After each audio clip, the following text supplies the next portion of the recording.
राधा तिच्या घरात निवांत बसली होती. तिनं बघितलं की एक म्हातारा कामगार तिच्या जुन्या घराच्या सावलीत येऊन जेवायला बसला होता. तो त्याच्या पिशवीतून जेवण बाहेर काढत होता. राधाला आतुरता लागली होती की तो जेवणात काय काय खात आहे ते बघायची. मग ती खिडकीजवळ येऊन उभी राहिली. त्या म्हाताऱ्या कामगाराजवळ डबा नव्हता. त्याने एका कपड्यात भाकरी बांधून आणली होती. जेव्हा त्याने ते भाकरीचं गाठोडं सोडलं तर त्यात 3 बाजरीच्या भाकरी होत्या. भाकरीवर लाल चटणी गुंडाळलेली होती आणि त्याच्यासोबत एक मोठा कांदा होता. हे सगळं बघून राधाला तिचं लहानपण आठवलं. आज ती एका मोठ्या करोडपतीची बायको होती, पण लहानपणी तिने सुद्धा हेच सगळं खाल्लं होतं. ती पळत किचनमध्ये गेली. तिने एका वाटीत दही आणि एका वाटीत भाजी घेतली आणि त्या कामगाराजवळ आली आणि म्हणाली, बाबा, तुमच्याजवळ भाजी नाही, ही भाजी आणि दही घ्या. त्या म्हाताऱ्या माणसाने डोळे वर करून खूप आदराने तिच्याकडे बघितलं आणि मग दोन्ही वाटे घेतल्या.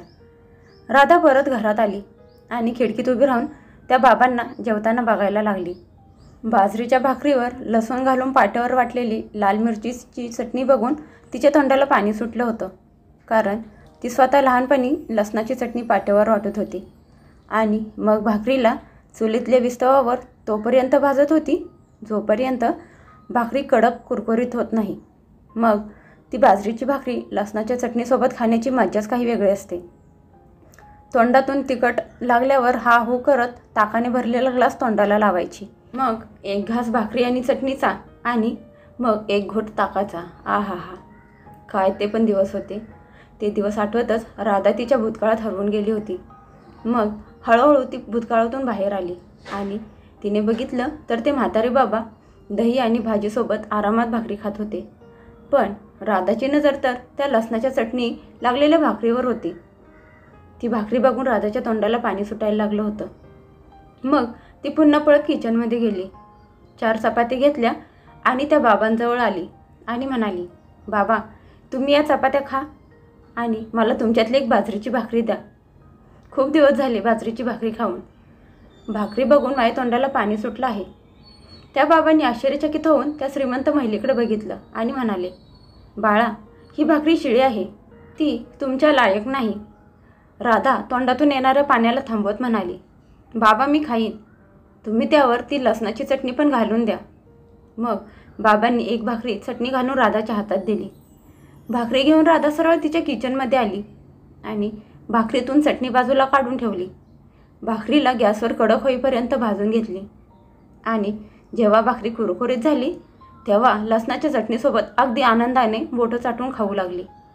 तिला तर ते सगळं खाताना एवढी मजा येत होती, जी मजा हॉटेलच्या VIP जेवणाला सुद्धा येत नाही. त्यानंतर हे रोजचंच झालं. ती रोज त्या म्हाताऱ्या बाबांकडून एक भाकरी मागून आणायची आणि त्याच्या बदल्यात त्यांना तिच्या घरातलं जेवण देत होती. ते बाबा पण तिच्या घरातले गरम गरम मऊ आणि स्वादिष्ट जेवण खाऊन खूप खुश होते. राधाच्या एका मोठ्या जागेवर नवीन बिल्डिंगचे बांधकाम चालू होते, ज्यासाठी करोडो रुपये खर्च होणार होते. सगळं काम एका बिल्डरला दिलं होतं. त्या बिल्डरने खूप सारे कामगार आणि मिस्त्री लावले होते. तो म्हातारा कामगार रोज भाकरी आणि चटणी घेऊन येत होता. बहुतेक त्याला बाकीच्या सगळ्या कामगारांसोबत त्याचं गरिबाचं अन्न खायची लाज वाटत होती, म्हणून तो सगळ्यांपासून वेगळा राधाच्या घराच्या सावलीत बसून एकटा जेवत असायचा. पण जेव्हापासून राधा त्याची भाकरी खायला लागली होती तेव्हा त्याला त्याची जाणीव झाली होती की त्याचं जेवण हे लपवून ठेवण्यासारखं नव्हतं. एकदा राधाने त्यांना विचारलं, बाबा, तुमच्या घरात अजून कोण कोण असतं? तुम्हाला मुलगा नाही आहे का? या वयात पण तुम्हाला काम करायला लागत आहे, तो तुम्हाला सांभाळत नाही का? ते बाबा म्हणाले, नाही मुली, मला मुलगा नाही, एक मुलगी होती, तिचं लग्न करून दिलं होतं. तिला एक मुलगी आहे, पण आजारपणात माझ्या मुलीचं निधन झालं. मग जावयाने दुसरं लग्न केलं, म्हणून मी माझ्या नातीला माझ्याजवळ घेऊन आलो. मी तिला तिच्या सावत्राईजवळ सोडू शकत नव्हतो, कारण ती तिचा सांभाळ कसा करेल काय माहीत. आता माझी नात 20 वर्षाची झाली आहे. पुढच्याच महिन्यात तिचं लग्न आहे. तिच्याच लग्नासाठी मी आणि माझी बायको पैसे गोळा करत आहोत. मग राधाने त्या म्हाताऱ्या बाबांचं नाव, गाव, पत्ता सगळं काही विचारून घेतलं आणि लग्नाची तारीख पण विचारली. तिने लग्नाला येणार म्हणून होकार पण दिला. काही दिवसांनी त्या बाबांनी कामावर यायचं बंद केलं. राधाला समजून गेलं की ते लग्नाच्या तयारीला लागले असतील. लग्नाला आठवडाच राहिला होता. ते म्हातारं जोडपं नातीच्या लग्नाची चर्चा करण्यात मग्न होते. तेवढ्यात एक गाडी येऊन त्यांच्या दरवाजाजवळ थांबली. त्यातून राधा तिच्या नवऱ्यासोबत खाली उतरली आणि ते दोघेही त्या म्हाताऱ्या जोडप्याच्या पाया पडले. त्या दोघांना त्यांच्या श्रीमंतीचा अजिबात गर्व नव्हता.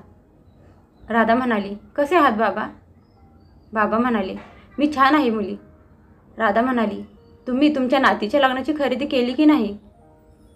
बाबा म्हणाले, नाही मुली, आत्ता आम्ही दोघं त्याच गोष्टीवर चर्चा करत होतो. राधा म्हणाली, बाबा, मी तुमच्या नातीसाठी लग्नाच्या सामानाची खरेदी करून घेऊन आली आहे. आत्ता थोड्या वेळातच सगळं सामान इथं पोहोच होईल. मी आणि माझ्या नवऱ्यानं असं ठरवलं आहे की या लग्नाचा जो काही खर्च येईल तो सगळा खर्च आम्ही करणार आहोत. त्या म्हाताऱ्या जोडप्याच्या डोळ्यात पाणी आलं. ते म्हातारे बाबा म्हणाले, असं नको करूस मुली. मी पण माझ्या नातीच्या लग्नासाठी पैसे गोळा केले आहेत. सगळं तुला एकटीला नाही करून देणार.